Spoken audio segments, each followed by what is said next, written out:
everybody! So we know that authors are able to give us lots and lots of details about characters and their situations. That gives us as readers the ability to understand what's going on. The author doesn't always have to tell us exactly how characters are thinking and feeling. Sometimes we are able to tell what a character is thinking and feeling based on their actions and based on their words, and also based on the situation that they're in. Sometimes we can show empathy. Remember, empathy is when you put yourself in someone else's shoes.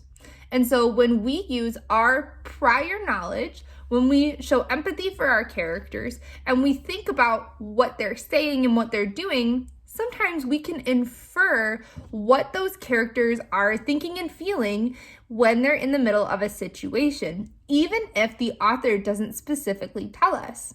Here's an example.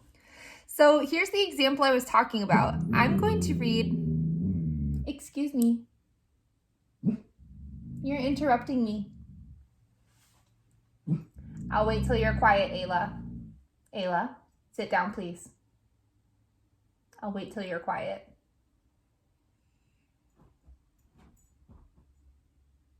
Okay, thank you. So the example that I want to give is from a future Land of Stories book. So this doesn't give away any spoilers. It's just a short paragraph of a Land of Stories book. And as I read, I want you to think about what inferences can you make based on this paragraph. And it says, Mrs. Peters laughed because they looked exactly as she remembered them, and the picture reminded her of how much she missed them. Both of the Bailey twins had unexpectedly transferred schools before Mrs. Peters had a chance to say goodbye. Alex went to live with her grandmother in Vermont halfway through the 7th grade, and then Connor joined her the following year. Even though their mothers still lived in town, Mrs. Peters had been assured they were better off with their grandmother. As far as Mrs. Peters knew, Alex moved away to attend school for advanced learners, but it was still a mystery as to why Connor had gone to join her.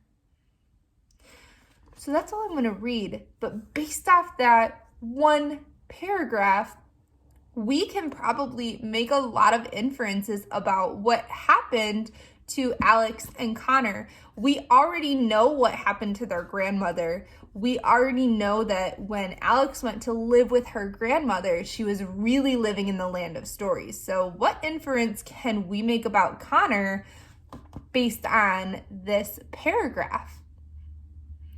I would say that we could make the inference that Connor was now living in the Land of Stories. Now, we can't be sure. And that's the thing about inferences, is they truly are a guess. You're making your best guess based on what you already know and based on your prior knowledge, based on your feelings. Now, based on that last line, we can also make an inference about how Mrs. Peters may have been feeling.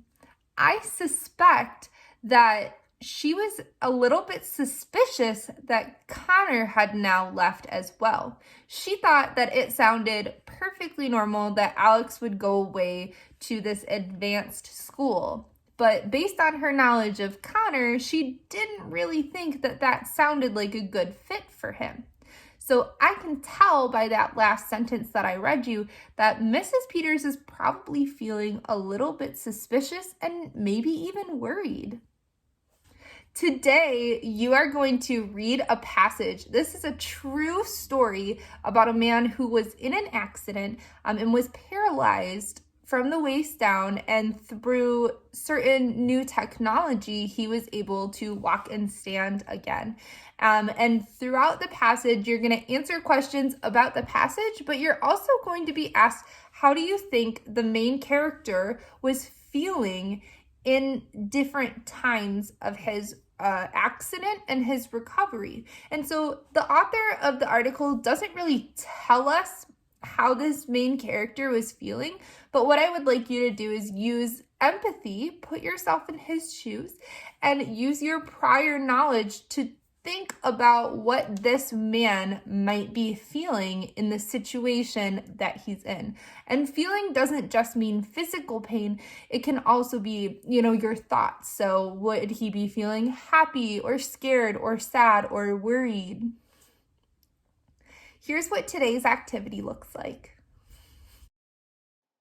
This is what your task looks like for the day. I've taken the questions and put them in between paragraphs.